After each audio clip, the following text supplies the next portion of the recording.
Welcome to Keeping Score. I'm Rick Horrow. Each week we bring you insights from the playmakers, deal makers, and rule makers in the world of sports. I'll give you my take on some of the items of the week using my 30 years of experience doing deals for teams, leagues, and players in the $750 billion business of sports. Plus, we'll talk with a central figure in the sports world. The views expressed in this podcast are my own and do not represent the views of Reuters. Let's get started. Streaming sports, the latest trend. Major League Baseball and Fox are closing in on a local streaming deal which could begin next season, according to Sports Business Journal. Fox, which holds local media rights for 15 teams, has been in active negotiations with the league for several years over a streaming service. The NBA's Los Angeles Clippers could be headed in that direction, but without having a TV platform. Owner Steve Ballmer turned down $60 million per year from FS Prime Ticket for local TV rights. That would have been a 140% increase from the previous deal. The former Microsoft CEO has talked about launching his own over-the-top streaming network. And while the NFL is signing only one-year deals to broadcast its newest TV deal, Thursday Night Games, it may try to grow the package through digital channels. Time flies when you're having fun. The efforts implemented this season in MLB to speed up the pace of play are having significant impact, as the league's 8-minute decline in playing time is the biggest since 1963. The average length of a 9-inning MLB game has dropped from 3 hours, 2 minutes in 2014, the first time it had been over 3 hours, to 2:54 this year. Kudos to Commissioner Manfred. Relatively minor changes have resulted in a more fast-paced and exciting product. Let's see if the pace of play continues through the pennant race, playoffs, and the World Series. And for more on Commissioner Manfred's efforts, click on our first episode of Keeping Score, which featured a detailed interview with him. And another stride for women in men's team sports. The Charlotte Hornets are making Stephanie Reedy the NBA's first full-time female game analyst. Reedy, who had coached in the NBA D-League in the past, has always wanted to work as an analyst. And the league also had its first full-time female assistant coach this year in Becky Hammon, who's working for the San Antonio Spurs. The NFL, not to be outdone, hired its first full-time female referee, Sarah Thomas, who started her new gig this preseason, and the NFL Arizona Cardinals hired Jen Welter as the first NFL female coach. Sticking with women in sports, we turn to the president of a new college sports network. Lydia Murphy-Steffens, president of the Pac-12 networks, but also when you came on board with the Pac-12, you had a number of different mandates in a number of different directions. The launch 9 months after you came on board, pretty turbulent 9 months, huh? It was, in hindsight, an amazing and active 9 months, a little hairy at times. Typically, it would take 2 years from development to launch for a sports network, and we had 9 months.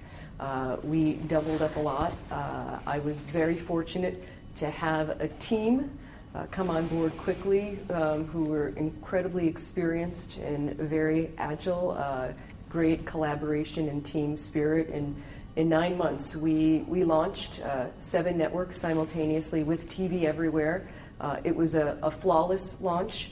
I'm incredibly proud of what our team was able to do, and I use the word team in the most sincere term. It was an amazing collaborative effort, and there was no margin for error. Many times over the 9 months, as we were meeting with vendors and explaining to them what we needed to have in place and what we were going to do, many vendors said, it's impossible. And I said, well, then we're spending too much time talking right now, and on to the next. And ultimately, we surrounded ourselves with people who were able to help us get it done. And the models have to be important when you ground break.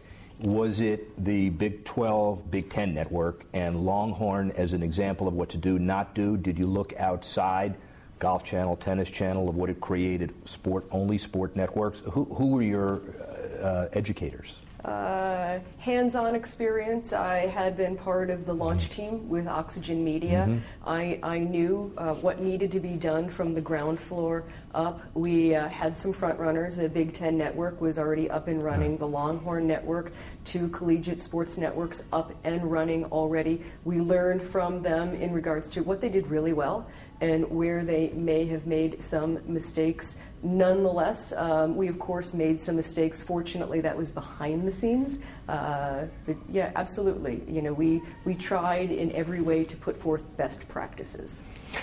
When Larry Scott conceptualized the idea, or people before him, was there a revenue target where you do a comparative analysis and you realize no matter what the rights fees could be from the Foxes of the world that you'd come out better, but there was also a risk? How did you and the people before you make the decision to create this? Well, it's an incredibly sophisticated model that was put forth by the Pac-12. The multi-platform media company, Pac-12 Networks, is wholly owned by all 12 universities. We're an independent. The guiding principles put forth were for us to launch a network. We needed to produce a certain number of live events in year 1 and year 2 and year 3. We were provided some guiding principles, if you will, exposure for our 12 universities, exposure in all sports. In all sports, exposure for the student athletes. Never were we asked to provide a balance of men's and women's sports, yet because of the strength of women's sports in the Pac-12 conference, when we came out of year 1 producing 550 live events, there was a perfect 50-50 balance, women's to men's sports, which was very unique. And you asked about revenue. Was that important? Absolutely. It's a business, and we have a business model in place. Our founding distribution partners, Comcast, Time Warner, Cox, and Bright House, provided the underpinning money, if you will, through distribution agreements so that Pac-12 universities did not have to go out of pocket. We actually were profitable in year 1. In the world of evolving governance structures with the new Power Five and who gets the leverage and who gets the power, and by the way, are the athletes paid, and the guaranteed scholarships, and all of those issues that are evolving, would it have been harder or easier to create the Pac-12 network today? You know, different factors come into effect as time goes on. And so if we were dealing with the revenue constraints or the appetite for more revenue 3 years ago when we launched the networks, maybe a different model would have been put in place. Maybe the Pac-12 universities would have considered a strategic media partner to provide more upfront revenue. I don't know. What I do know is that the model is very successful, and we have hit every metric we were asked to hit. And now, you know, the focus has become, you know, monetizing the content, getting more distribution, increasing the revenues as the Pac-12 conference compares itself to the other large conferences and their TV model. Explain to our prolific and ever-growing worldwide television audience the bedrock foundations of the deal. Equal ownership among the schools, equal revenue distribution. Are you able to get into it? That's correct. That's correct. The networks are equally owned across the 12 schools, and revenue is distributed equally. Keep in mind, though, you know, that model, you know, very interesting. Larry Scott was the architect of that model, and I believe it's the correct model. The top tier events for football and men's basketball were pulled out of the package and licensed to Fox and ESPN. Maximum distribution, maximum revenue. The next bucket, if you will, of content came to Pac-12 networks. 500 of the 850 events we produced this past year were never produced for television before, and probably if Pac-12 networks hadn't come along, would not be produced. So it's found revenue. So found revenue is a lot easier to divide than revenue that somebody else has. Absolutely. We understand that from the NFL Green Bay Packers experience, for example, in the 60s, so we learn a little bit about that from here. But is that the core reason that you were able to get the Utahs, who generate $60 million in revenue or so, to buy off on the same model as the Stanfords, who generate twice as much, for example? Well, keep in mind, so it was the Pac-10, and it became the Pac-12 with the addition of Utah and Colorado. So there was a staggering, if you will, of the two latter schools coming on board and being able to share revenue equally. We're now at the point where there is equal distribution. So Larry Scott is the modern-day Pete Rozelle, or whatever you want to call it, as far as division of media for the greater good. Absolutely. How does the turbulence of college athletics, we touched on it earlier, impact what the Pac-12 does, the uncertainty relative to governance, paying kids, scholarships, project ahead where the Pac-12 and television stands and all that?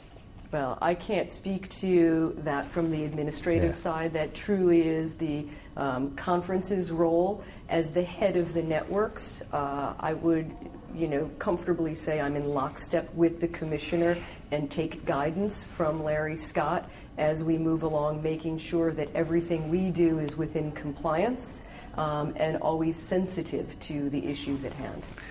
I could ask you if college athletes should be paid. That's a terrible kind of question because it assumes a lot of things. So, should college athletes be paid? Well, coming at it from a former athlete who participated in sports at an elite level and did not have the luxury of the sport of speed skating being a collegiate sport. So everything I did in that sport was paid for by my family or me personally, while we also paid for my education. I look at the current collegiate sports model as a wonderful opportunity for student athletes to participate in their sport and get exposure in their sport and get an education. And so I'm probably the wrong person to ask in terms of yes or no. I look at it more holistically as a model that definitely needs to be evaluated. You're certainly the most modest person to ask about that. In '84, you were on the Olympic team, and in '94, you're in the Hall of Fame, right? Yeah. I mean, so that prepared you. Outskating everybody and beating the heck out of them prepared you for the job you've got now, basically? Well, it was one of many factors. I am a competitive person by nature. I love sports. More importantly than just loving sports as a whole, I love the human interest stories in sports. I remember in 1972, I'm going to date myself, but NBC Sports had the Winter Olympics at the time from Sapporo, Japan. Two women from my hometown, Ann Henning and Diane Holm, were on the U.S. speed skating team. I snuck out of bed late at night, sitting on the staircase through the banister, watching both of them win gold medals in the Olympics. That was my only way to watch the Olympics, was sneaking out of bed, and that influenced my life. I immediately wanted to be a speed skater, and then after that I wanted a career in television. Today, my children, who are 11 and 13, they don't have to sneak out of bed. They have a device, they can record it, they can see what they want anytime they want, and if it happens to be after their bedtime, they can see it the next day. Would you be impressed if I told you that I knew it was Northbrook, Illinois? There you go. I'm very impressed. Yeah, no, you're in the Hall of Fame. Obviously, we know. What does the business look like 10 years from now? And I'm broadly defining the business. College conference networks, the business of college sports, the business of television, the business of college television. It's a lot, but where is it 10 years from now? Well, what we're experiencing now, technology has enabled the customization of content production, distribution, consumption, marketing. That will just continue, where everything will become more personalized. You will be able to open up your computer, whether that is a mobile phone or a tablet or a desktop or a laptop or even your smart TV, and it will be customized. It will say Rick, here is your page, and here are all of the different apps, and you can watch Pac-12, or you can watch just this game, or you can watch this show. Everything is going to become more customized.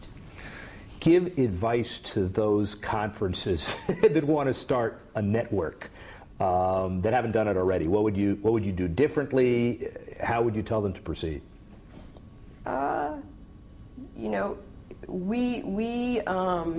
We have seen tremendous value in launching Pac-12 networks the way that we did it. I would, two things: proceed with caution, and surround yourself with really highly skilled and smart people.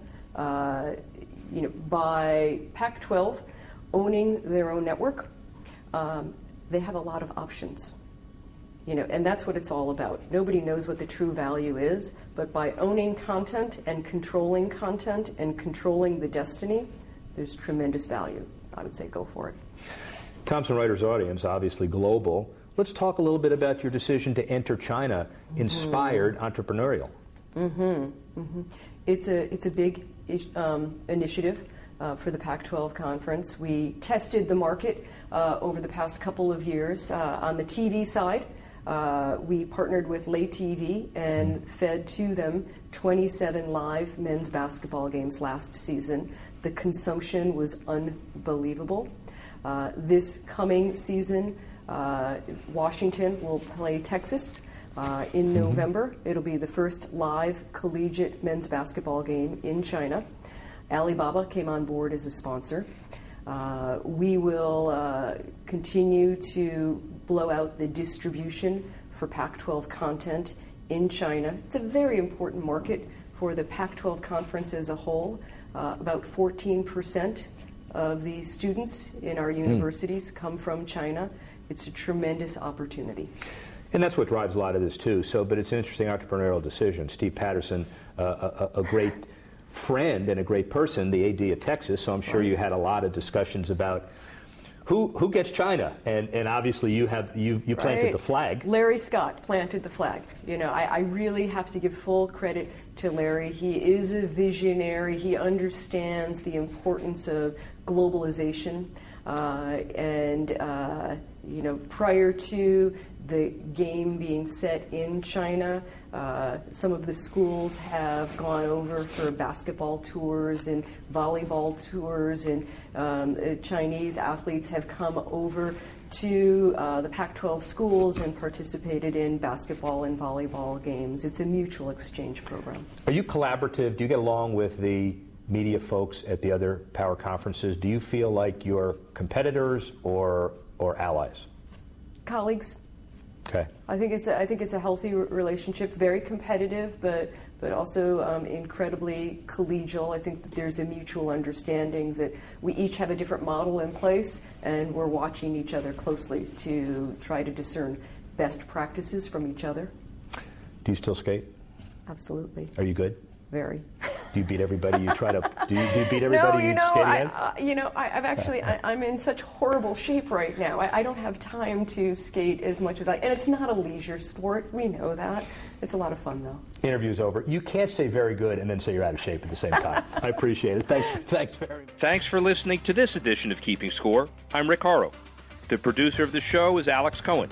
Audio producer Adam Wiesen. Technical assistance provided by Jamie Weber, Tanner Simpkins, and Carlos Swadek. The executive editor of Reuters Digital, Dan Colarusso.